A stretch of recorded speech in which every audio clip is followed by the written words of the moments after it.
ये समय भारत की आजादी के 75 वर्ष का है, आजादी के अमृत काल का है। आत्मनिर्भर भारत के संकल्प के साथ हम अगले 25 वर्षों के भारत की बुनियाद रच रहे हैं। पीएम गति शक्ति नेशनल मास्टर प्लान भारत के इसी आत्मबल को, आत्मविश्वास को, आत्मनिर्भरता के संकल्प तक ले जाने वाला है।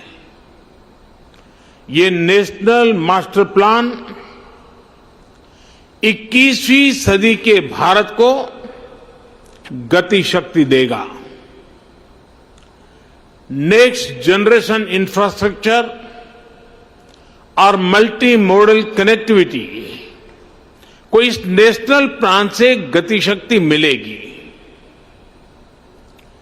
इंफ्रास्ट्रक्चर से जुड़ी सरकारी नीतियों में प्लानिंग से लेकर एग्जीक्यूशन तक को ये नेशनल प्लान गति शक्ति देगा। सरकार के प्रोजेक्ट्स तय समय सीमा के भीतर पूरे हों, इसके लिए ये गति शक्ति नेशनल प्लान सही जानकारी और सटीक मार्गदर्शन करेगा। गति शक्ति के इस महाअभियान के केंद्र में हैं भारत के लोग, भारत की इंडस्ट्री, भारत का व्यापार जगत, भारत के मैन्युफैक्चरर्स, भारत के किसान, भारत का गांव।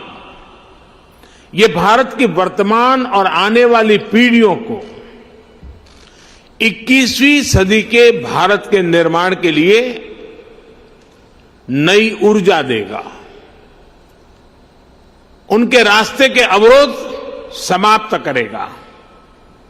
ये मेरा सौभाग्य है कि आज के इस पावन दिन में पीएम गति शक्ति नेशनल प्लान,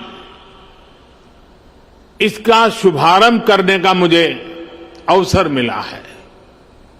साथियों, आज ही यहां प्रगति मैदान में बन रहे इंटरनेशनल एग्जीबिशन कम कन्वेंशन सेंटर के 4 प्रदर्शनी हॉल का लोकार्पण भी हुआ है। दिल्ली में आधुनिक इंफ्रा से जुड़ा ये भी एक अहम कदम है। ये एग्जीबिशन सेंटर्स हमारे एमएसएमईज, हमारे हैंडीक्राफ्ट, हमारे कुटीर उद्योग को अपने प्रोडक्ट्स दुनिया भर के बाजारों के लिए शोकेस करने, ग्लोबल मार्केट तक अपनी पहुंच बढ़ाने में बहुत बड़ी मदद करेंगे। मैं दिल्ली के लोगों को, देश के लोगों को बहुत बधाई देता हूं, शुभकामनाएं देता हूं। साथियों, हमारे यहां दशकों तक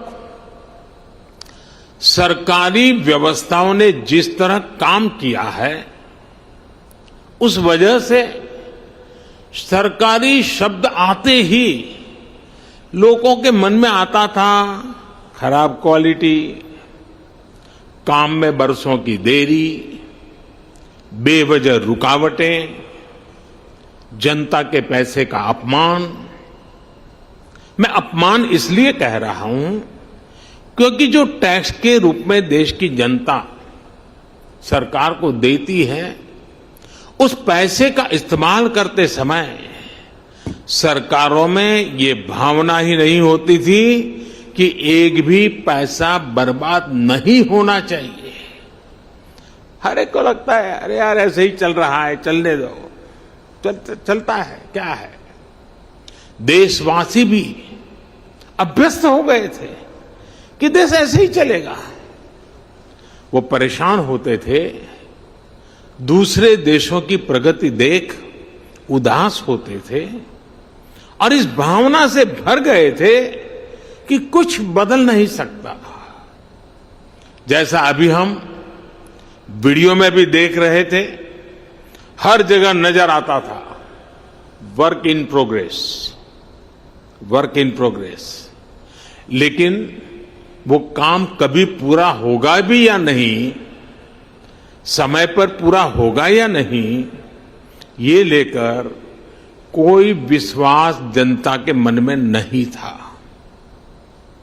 वर्क इन प्रोग्रेस का बोर्ड एक तरह से अविश्वास का प्रतीक बन गया था। ऐसी स्थिति में देश प्रगति कैसे करता? प्रगति भी तभी मानी जाएगी जब उसमें गति हो, गति के लिए एक अधीरता हो, गति के लिए एक सामूहिक प्रयास हो। आज 21वीं सदी का भारत सरकारी व्यवस्थाओं की उस पुरानी सोच को पीछे छोड़कर आगे बढ़ रहा है।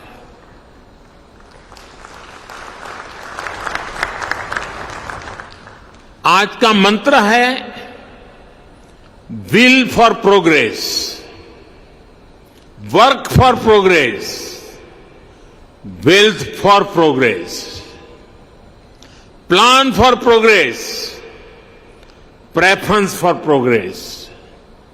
हमने न सिर्फ परियोजनाओं को तय समय सीमा में पूरा करने का वर्क कल्चर विकसित किया, बल्कि आज समय से पहले प्रोजेक्ट पूरे करने का प्रयास हो रहा है। अगर आज भारत आधुनिक इंफ्रास्ट्रक्चर के निर्माण के लिए ज्यादा से ज्यादा इन्वेस्टमेंट करने के लिए प्रतिबद्ध है, तो वही आज का भारत हर वो कदम भी उठा रहा है जिससे प्रोजेक्ट्स में देरी ना हो, रुकावटें ना आए, कम समय पर पूरा हो। साथियों, देश का सामान्य मानवी एक छोटा सा भी घर बनाता है तो उसके लिए बाकायदा प्लानिंग करता है। कोई बड़ी यूनिवर्सिटी बनती है, कोई कॉलेज बनाता है, तो भी पूरी प्लानिंग के साथ बनाया जाता है। समय समय पर उसके विस्तार की गुंजाइश को भी पहले से ही सोच लिया जाता है। और ये इसमें हर किसी का अनुभव है, हर एक का ये अनुभव से आप गुजरे हैं। लेकिन दुर्भाग्य से हम भारत में इंफ्रास्ट्रक्चर से जुड़े प्रोजेक्ट्स में कॉम्प्रिहेंसिव प्लानिंग से जुड़ी अनेक कमियां रोजमर्रा अनुभव करते हैं। थोड़ा बहुत जहां हुआ भी है तो हमने देखा है कि रेलवे अपनी प्लानिंग कर रही है, रोड ट्रांसपोर्ट डिपार्टमेंट अपनी प्लानिंग कर रहा है, टेलीकॉम डिपार्टमेंट की अपनी प्लानिंग होती है, गैस नेटवर्क का काम अलग प्लानिंग से हो रहा है। ऐसे ही तमाम डिपार्टमेंट अलग अलग प्लान करते हैं। हम सभी ने ये भी देखा है कि पहले कहीं सड़क बनती है, सड़क बिल्कुल तैयार हो जाती है, और फिर कोई पानी वाला डिपार्टमेंट आएगा, वो पानी की पाइप के लिए उसकी खुदाई कर देता है, फिर पानी वाले पहुंच जाते हैं। इसी तरह काम होता रहता है।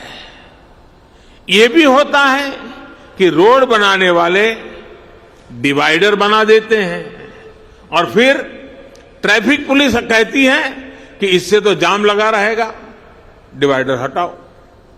कहीं चौराहे पर सर्किल बना दिया जाता है तो ट्रैफिक सुचारू रूप से चलने में बजाय वहां अव्यवस्था होने लगती है।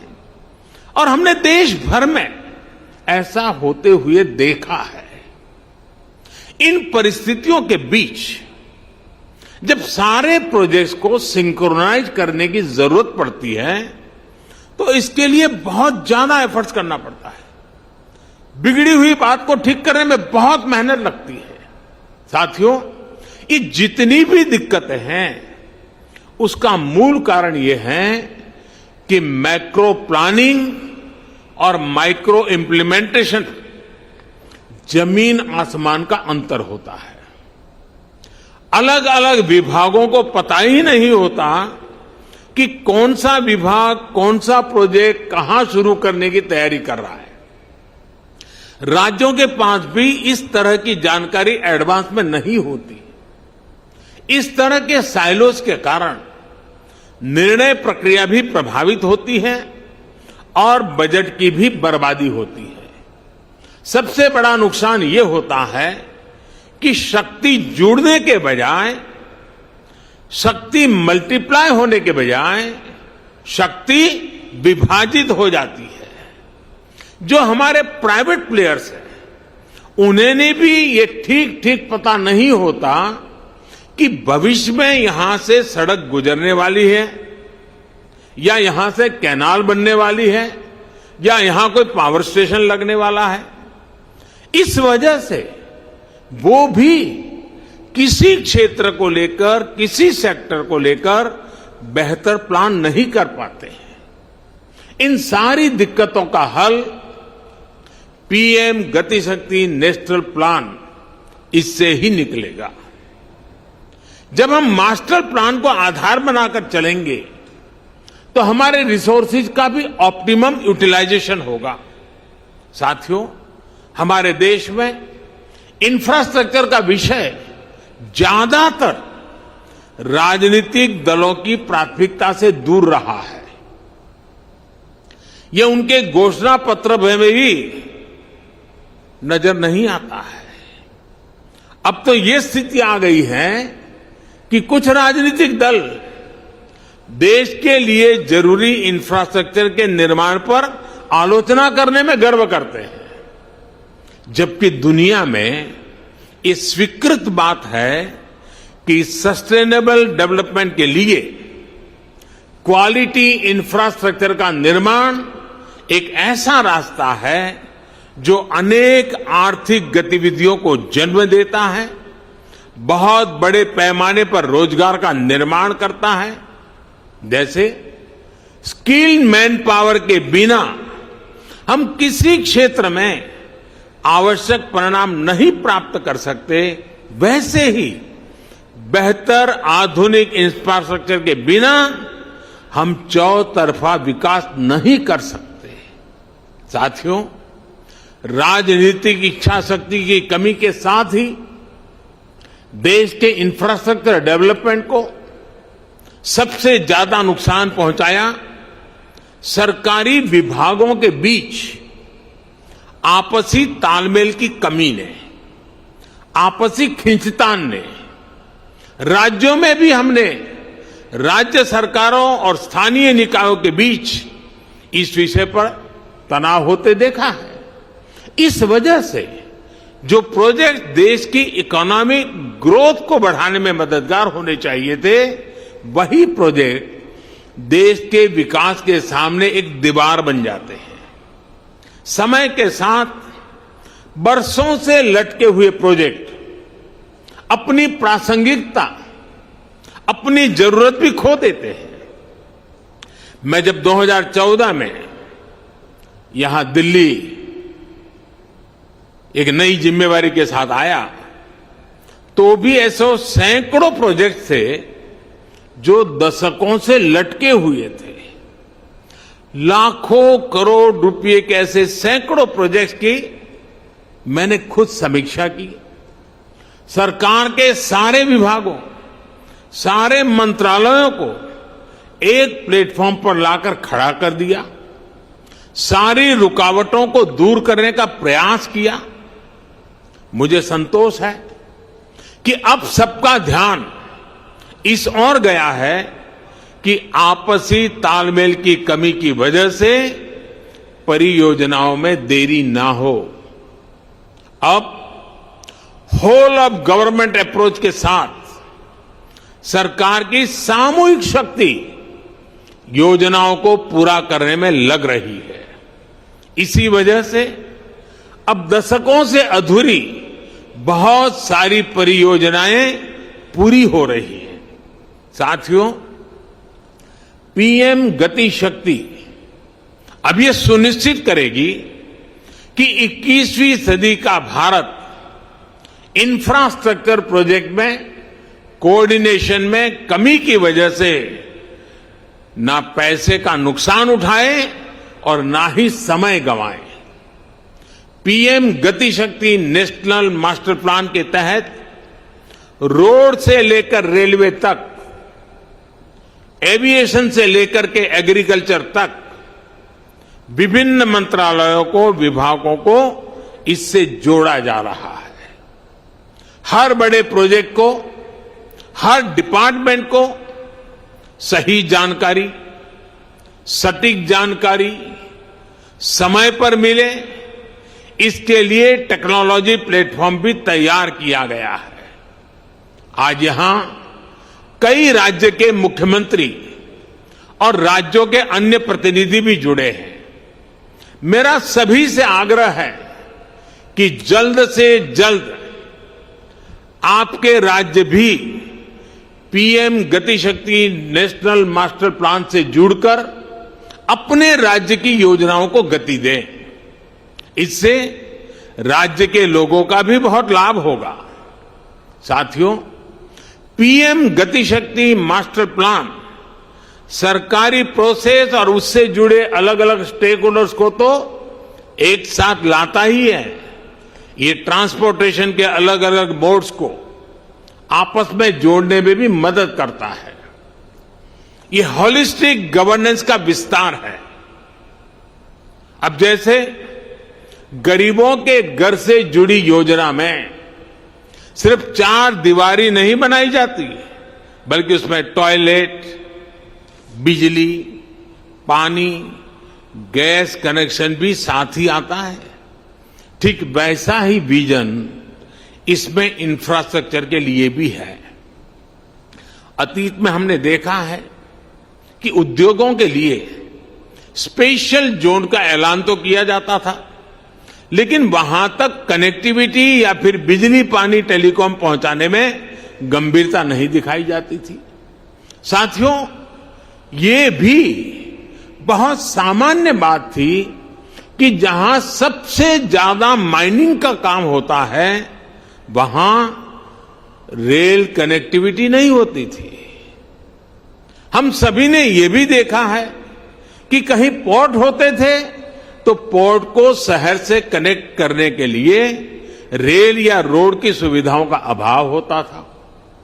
ऐसी ही वजहों से भारत में प्रोडक्शन कॉस्ट बढ़ती रही है, हमारे एक्सपोर्ट की कॉस्ट बढ़ती रही है, हमारा लॉजिस्टिक कॉस्ट बहुत ज्यादा रहा है। निश्चित तौर पर ये आत्मनिर्भर भारत के निर्माण में बहुत बड़ी रुकावट है। एक स्टडी है कि भारत में लॉजिस्टिक कॉस्ट जीडीपी का करीब करीब 13% है, 13% है। दुनिया के बड़े देशों में ऐसी स्थिति नहीं है। ज्यादा लॉजिस्टिक कॉस्ट की वजह से भारत के एक्सपोर्ट्स की कॉम्पिटिटिवनेस बहुत कम हो जाती है। जहां प्रोडक्शन हो रहा है, वहां से पोर्ट तक पहुंचाने का जो खर्च है, उस पर ही भारत के एक्सपोर्टर्स को लाखों करोड़ रुपए खर्च करने पड़ते हैं। इस वजह से उनके प्रोडक्ट की कीमत भी बेतहाशा बढ़ जाती है। उनका प्रोडक्ट दूसरे देशों के मुकाबले बहुत महंगा हो जाता है। एग्रीकल्चर के क्षेत्र में भी इस वजह से हमारे किसानों को बहुत ज्यादा नुकसान उठाना पड़ता है। इसलिए आज समय की मांग है कि भारत में सीमलेस कनेक्टिविटी बढ़े, लास्ट माइल कनेक्टिविटी और मजबूत हो। इसलिए ये पीएम गति शक्ति नेशनल मास्टर प्लान बहुत बड़ा और बहुत ही महत्वपूर्ण कदम है। इस दिशा में आगे जाने बढ़ने पर हर प्रकार का इंफ्रास्ट्रक्चर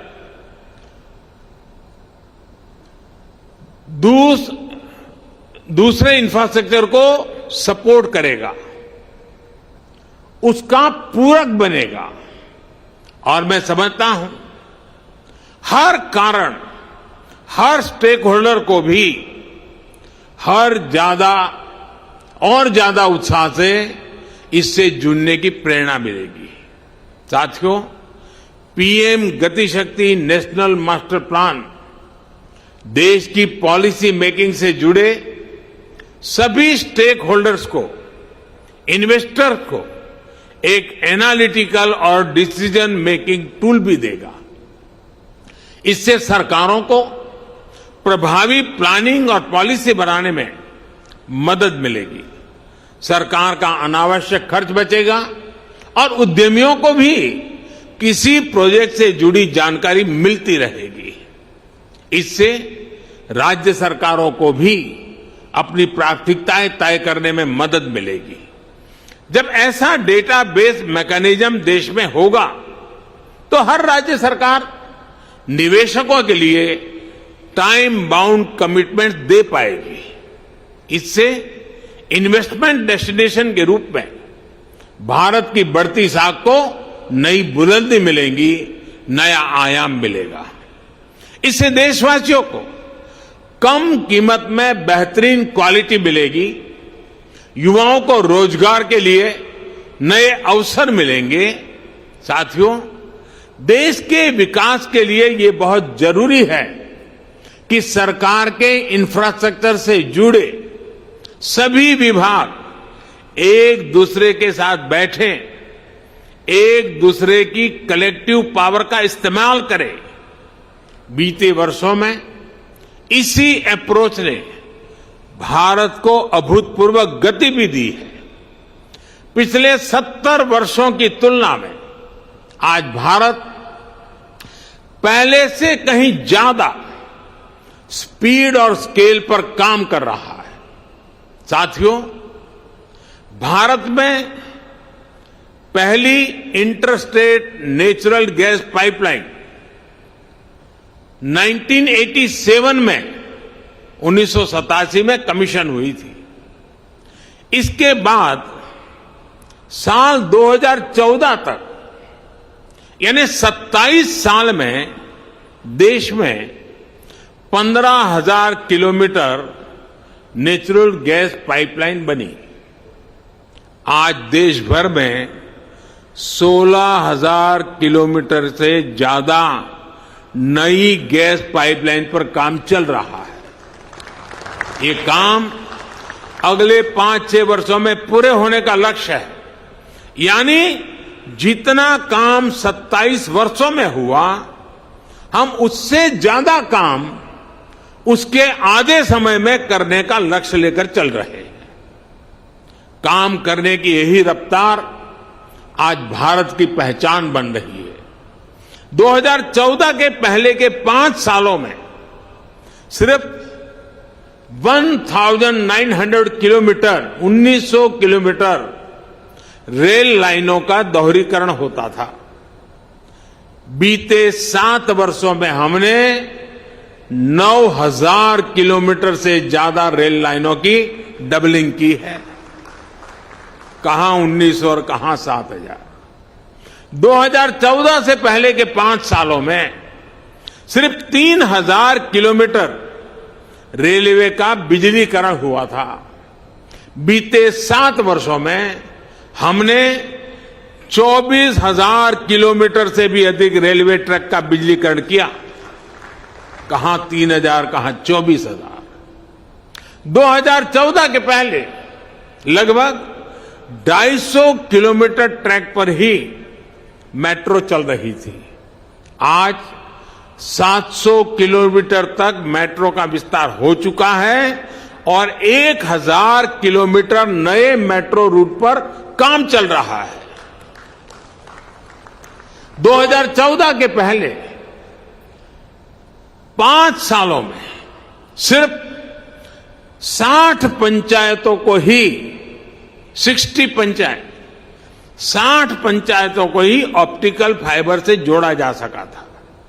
बीते 7 वर्षों में हमने 1.5 लाख से अधिक ग्राम पंचायतों को ऑप्टिकल फाइबर से कनेक्ट कर दिया है। कनेक्टिविटी के पारंपरिक माध्यमों के विस्तार के साथ साथ इनलैंड वाटरवेज और सी प्लेन्स नया इंफ्रास्ट्रक्चर भी देश को मिल रहा है। 2024 तक देश में सिर्फ 5 वाटरवे थे। आज देश में 13 वाटरवेज काम कर रहे हैं। 2014 से पहले हमारे पोर्ट्स पर vessel turn around time 41 hour 41 घंटे से भी ज्यादा था। अब ये घटकर 27 घंटे रह गया है। इसे और कम करने का प्रयास भी किया जा रहा है। साथियों, कनेक्टिविटी के अलावा जरूरी दूसरे इंफ्रास्ट्रक्चर के निर्माण को भी नई रफ्तार दी गई है। बिजली की प्रोडक्शन से लेकर ट्रांसमिशन के पूरे नेटवर्क को ट्रांसफॉर्म किया गया है। One nation one power grid का संकल्प सिद्ध हो चुका है। 2014 तक देश में जहां 3 lakh circuit kilometre power transmission lines थी, वहीं आज ये बढ़कर 4.25 लाख सर्किट किलोमीटर से भी ज्यादा हो चुकी है। न्यू एंड रिन्यूएबल एनर्जी के मामले में जहां बहुत ही मार्जिनल प्लेयर थे, वहीं आज हम दुनिया के टॉप 5 देशों में पहुंच चुके हैं। 2014 के इंस्टॉल्ड कैपेसिटी से करीब करीब 3 गुना कैपेसिटी यानी 100 गीगावाट से ज्यादा भारत हासिल कर चुका है। साथियों, आज देश में एविएशन का आधुनिक इकोसिस्टम विकसित करने पर तेजी से काम हो रहा है। एयर कनेक्टिविटी बढ़ाने के लिए देश में नए एयरपोर्ट्स के निर्माण के साथ ही हमने एयर स्पेस को भी और ज्यादा खोल दिया है। बीते 1-2 वर्षों में ही 100 से ज्यादा एयर रूट्स की समीक्षा करने उनकी दूरी घटाई गई है। जिन क्षेत्रों के ऊपर से पैसेंजर फ्लाइट्स के उड़ने पर पाबंदी थी, उसे भी हटाया गया है। इस एक फैसले से बहुत से शहरों के बीच एयर टाइम कम हुआ है, उड़ान का समय कम हुआ है। एविएशन सेक्टर को मजबूती देने के लिए नई एमआरओ पॉलिसी बनाना है। जिस जीएसटी काम पूरा करना हो, पायलट्स की ट्रेनिंग की बात हो, इन सभी पर काम किया गया है। साथियों, ऐसे ही प्रयासों से देश को विश्वास हुआ है कि हम तेज गति से काम कर सकते हैं। बड़े लक्ष्य, बड़े सपने भी पूरे हो सकते हैं। अब देश की अपेक्षा और आकांक्षा दोनों बढ़ गई है। इसलिए आने वाले 3-4 वर्षों के लिए हमारे संकल्प भी बहुत बड़े हो गए हैं। अब देश का लक्ष्य है लॉजिस्टिक्स कॉस्ट को कम से कम करना, रेलवे की कार्गो क्षमता बढ़ाना, पोर्ट कार्गो कैपेसिटी बढ़ाना, टर्न अराउंड टाइम को कम करना। आने वाले 4-5 साल में देश में कुल मिलाकर 200 से ज्यादा एयरपोर्ट, हेलीपैड और वाटर एरोड्राम बनकर तैयार होने जा रहे हैं। अभी जो 19,000 किलोमीटर के करीब का हमारा गैस पाइपलाइन नेटवर्क है, उसे भी बढ़ाकर लगभग 2 गुना किया जाएगा। साथियों, देश के किसानों और मछुआरों की आय बढ़ाने के लिए प्रोसेसिंग से जुड़े इंफ्रास्ट्रक्चर को भी तेजी से विस्तार दिया जा रहा है। 2014 में देश में सिर्फ 2 मेगा फूड पार्क थे।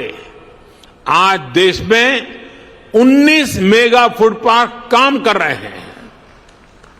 अब इनकी संख्या 40 से अधिक तक पहुंचने का लक्ष्य है। बीते 7 सालों में फिशिंग क्लस्टर्स, फिशिंग हार्बर और लैंडिंग सेंटर्स की संख्या 40 से बढ़कर 100 से अधिक तक पहुंच चुकी है। इसमें 2 गुना से ज्यादा की वृद्धि करने का लक्ष्य लेकर हम चल रहे हैं।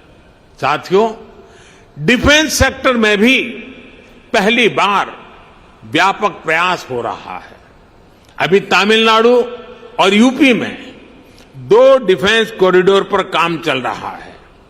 इलेक्ट्रॉनिक्स और आईटी मैन्युफैक्चरिंग में आज हम तेजी से अग्रणी देशों में शामिल हो रहे हैं। एक समय हमारे यहां 5 मैन्युफैक्चरिंग क्लस्टर थे। आज 15 मैन्युफैक्चरिंग क्लस्टर हम तैयार कर चुके हैं और इसे भी 2 गुना तक वृद्धि का टारगेट है। बीते सालों में 4 इंडस्ट्रियल कॉरिडोर शुरू हो चुके हैं और अब ऐसे कॉरिडोर्स की संख्या को 1 दर्जन तक बढ़ाया जा रहा है। साथियों, आज सरकार जिस अप्रोच के साथ काम कर रही है उसका एक उदाहरण प्लग एंड प्ले इंफ्रास्ट्रक्चर का निर्माण भी है। अब देश की इंडस्ट्री को ऐसी सुविधाएं देने का प्रयास है जो प्लग एंड प्ले इंफ्रास्ट्रक्चर से युक्त हो, यानी देश और दुनिया के निवेशकों को सिर्फ अपना सिस्टम लगाना है और काम शुरू करना है। जैसे ग्रेटर नोएडा के दादरी में ऐसी ही इंटीग्रेटेड इंडस्ट्रियल टाउनशिप तैयार हो रही है। इसको पूर्वी और पश्चिमी भारत के पोर्ट्स से डेडिकेटेड फ्रेट कॉरिडोर से जोड़ा जा रहा है। इसके लिए यहां मल्टी मॉडल लॉजिस्टिक हब बनाया जाएगा। इसी के बगल में मल्टी मॉडल ट्रांसपोर्ट हब बनेगा, जिसमें state of the art railway terminus होगा, जिसको इंटर और इंट्रा स्टेट बस टर्मिनस मिलेगा, मास रैपिड ट्रांजिट सिस्टम और दूसरी सुविधाओं से सपोर्ट किया जाएगा। देश के अलग अलग हिस्सों में ऐसी ही सुविधाओं के निर्माण से भारत दुनिया की बिजनेस कैपिटल बनने का सपना साकार कर सकता है। साथियों, ये जितने भी लक्ष्य मैंने गिनाए हैं, ये लक्ष्य सामान्य नहीं है और इसलिए इनको हासिल करने के लिए प्रयास भी अभूतपूर्व होंगे और इसके तरीके भी अभूतपूर्व होंगे और इन्हें सबसे ज्यादा ताकत PM Gatishakti national master plan से ही मिलेगी। जिस प्रकार जेम ट्रिनिटी यानी जनधन आधार मोबाइल की शक्ति से देश में सरकारी सुविधाओं को तेजी से सही लाभार्थी तक पहुंचाने में हम सफल हुए हैं, पीएम गतिशक्ति इंफ्रास्ट्रक्चर के क्षेत्र में वैसा ही काम करने वाला है। ये पूरे देश के इंफ्रास्ट्रक्चर की प्लानिंग से लेकर एजुकेशन तक एक होलिस्टिक विजन लेकर आ रहा है। एक बार फिर मैं सभी राज्य सरकारों को इससे जुड़ने के लिए आमंत्रित करता हूं, आग्रह भी करता हूं। ये समय जुट जाने का है। आजादी के इस 75वें वर्ष में देश के लिए कुछ कर दिखाने का है। इस कार्यक्रम से जुड़े हर व्यक्ति से मेरा यही आग्रह है, यही मेरी उम्मीद है। आप सभी को इस महत्वपूर्ण कार्यक्रम में पधारने के लिए मैं आपका धन्यवाद देता हूं और मुझे विश्वास है कि प्रधानमंत्री Gatishakti master plan private party भी उसको बहुत बारीकी से देखेगी। वे भी इससे जुड़ करके अपनी भावी रणनीति तय कर सकती हैं, विकास के नए आयाम को छू सकती है।